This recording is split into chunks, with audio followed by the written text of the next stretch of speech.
A little more than a month ago, a group of individuals with the goal of premeditated murder traveled from Jacksonville to Tampa to commit a heinous crime in our city.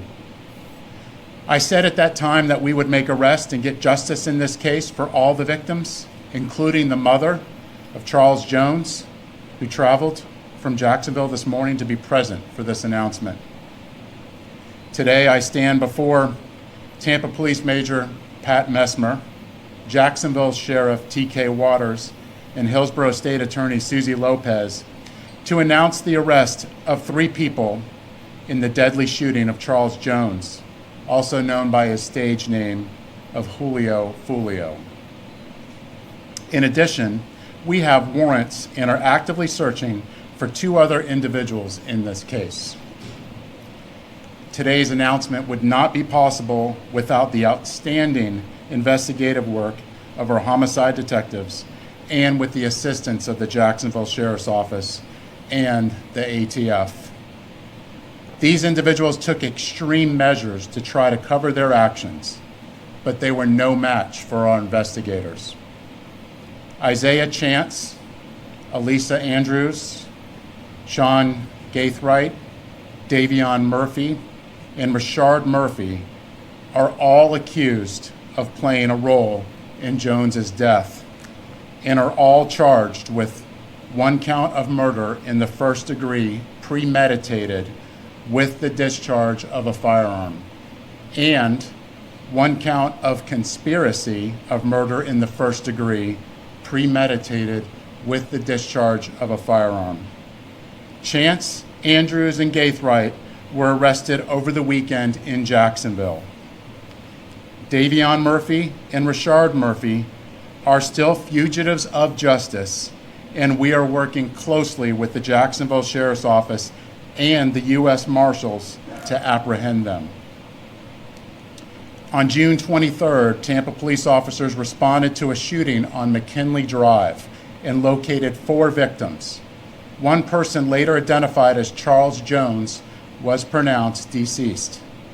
Jones was in town celebrating his birthday and posted on his social media his locations several times throughout that night.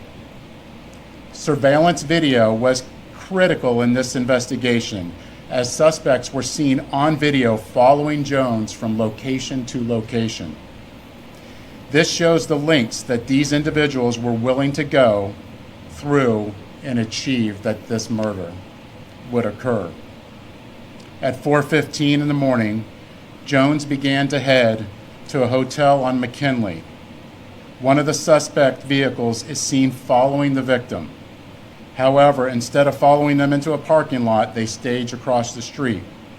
At 4:38, 3 shooters exit a vehicle and walked in the direction of the hotel. They murdered Jones with a handgun and 2 rifles. This barrage of gunfire also struck 3 additional victims who miraculously survived this incident. Let's look at this video.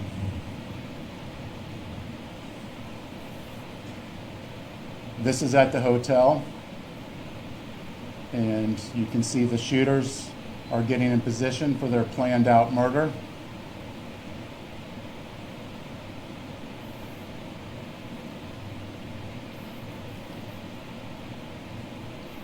And they are shooting at Charles now, and you can see that he's the passenger in that car that's moving and trying to flee.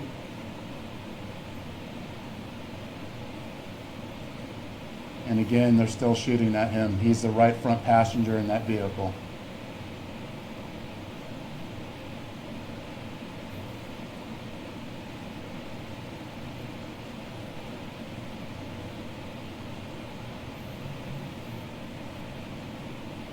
It's clear from that video what they were set out to do and what they had planned to do.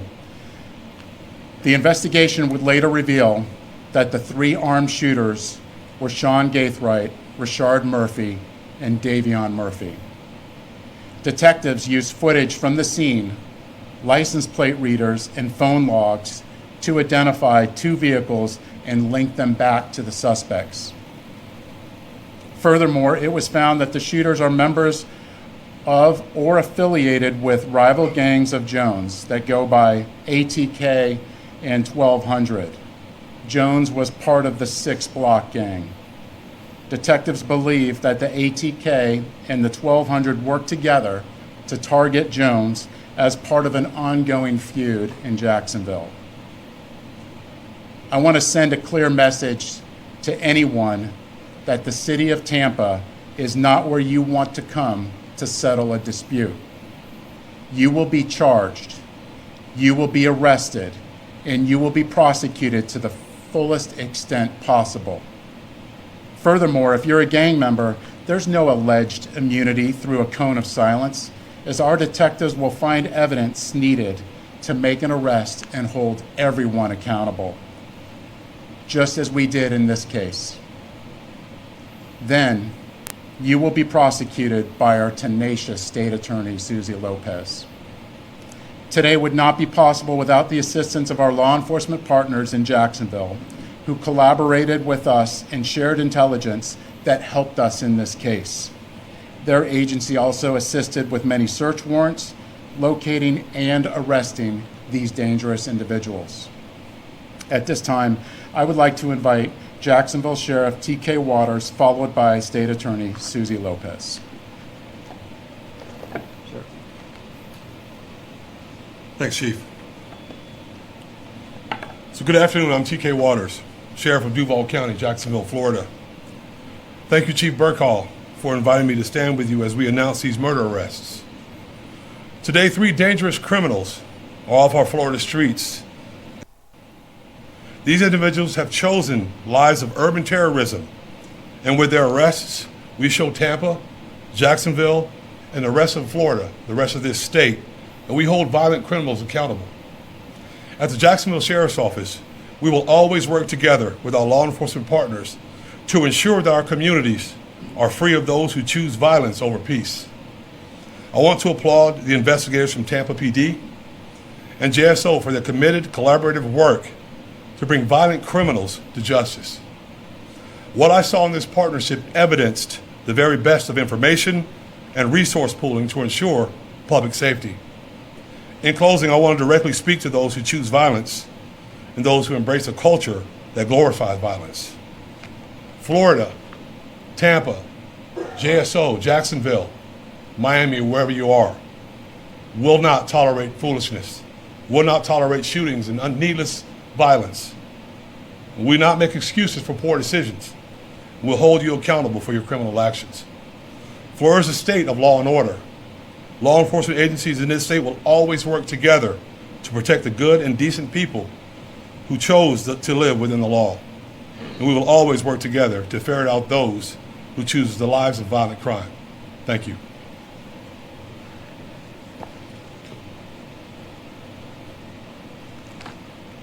Thank you, Sheriff. The ongoing fight between these 2 groups spilled over into Tampa last month. Let me be clear, the feud stops here. All 5 of these defendants are facing life in the Florida State Prison, even the ones who didn't pull the trigger. In Florida, if you participate in the planning of a murder, you can be held accountable for the person's death, and that is what we intend to do here. There were 3 people who pulled the trigger. You saw it on the video. 5 people, though, are charged with murder. The level of planning and coordination between these 5 defendants was truly alarming. It is clear that they all had one purpose in coming to Tampa, and that was to kill. And let's not lose sight of the fact that there are innocent victims in every homicide case, the loved ones who are left behind. His fans knew him as Julio Foolio, but to his mom, he's Charles. We're fighting to make sure that she gets justice. I was able to speak with her this morning before she got to Tampa, and she's in Tampa with us today. I wanted to let her know that my office takes gun violence very seriously, and I let her know that these 5 defendants will be held accountable for their calculated actions. The defendants are in custody, 3 of them, in Jacksonville, and will be moved here to appear in court. My office will file a motion for pretrial detention to ensure that these dangerous individuals are held behind bars as they await trial, where they belong. I want to commend the Tampa Police Department for this investigation, as well as our collaboration with JSO. The TPD investigation developed a mountain of evidence, and we will work hard to ensure that justice is served for all victims in this case. Thank you very much. I have some time for questions. Sheriff, it looked like a scene from a movie, that shootout. Speak on the level of planning it took to carry that out. It's extensive, and the state attorney spoke about it, how the mountain of evidence, this would not be possible if it wasn't for our hardworking detectives in getting evidence from videos, tag readers, and cell phones. This amount of work I have not seen before, and it would not be possible if it wasn't through our detectives and through us working collaboratively together with the JSO and the ATF and the U.S. Marshals. Chief, that gang that you referenced, ATK, is led by rapper Julio Foolio, and in the hours after this deadly shooting, you released some video seeing which reference the violence. I'm just curious if that rapper, Julio is under investigation and possibly held. So our investigation's still ongoing, and Sheriff, if you have any other details that you want to speak onto that? So Young and Ace has long been known in Jacksonville. We are consistently monitoring those groups. We have people that are always watching them. I won't speak to the chief's investigation. That's up to TPD. We don't have an investigation on him right now, but he can't move around in Jacksonville without us knowing about it. And that's for the betterment of our community. Any words to those two suspects that you are out there looking for that obviously will still know that y'all are looking for them? We're pretty confident they already know, and to turn yourselves in so we can have this resolved peacefully. And of course, to anybody out there that knows where they're at, to let us know so we can get them in custody and hold them accountable. Chief, we've seen gang violence here in the city of Tampa, and now they're coming from other cities. What's the department doing to combat Right now, look at what we're doing right now. We're bringing to justice 5 people in a murder in a case that is very difficult to make an arrest. It's us working collaboratively with the community, with Jacksonville, and if this doesn't make a statement, I don't know what does. Second question, that area where it happened, around Busch Gardens, you assessed a single incidents just this month alone. What do you guys been doing to ensure that students are safe and people visiting that area? Absolutely. We have officers everywhere. There's particular places in there that we actually are holding accountable for businesses that are allowing this type of activity that we're actually bringing up to a public nuisance abatement. So we are attacking this on all fronts. I just want to get your thoughts when you see that surveillance video. What's through your mind? Well, if you look at that, this is something that you would originally think you would see in a movie, but this isn't a movie. This is real life, and these are people's lives. And that's something that we can't forget is no matter who they are, these are people's lives that are at stake, whether they're innocent or not, and we can't lose sight of that. Thank you.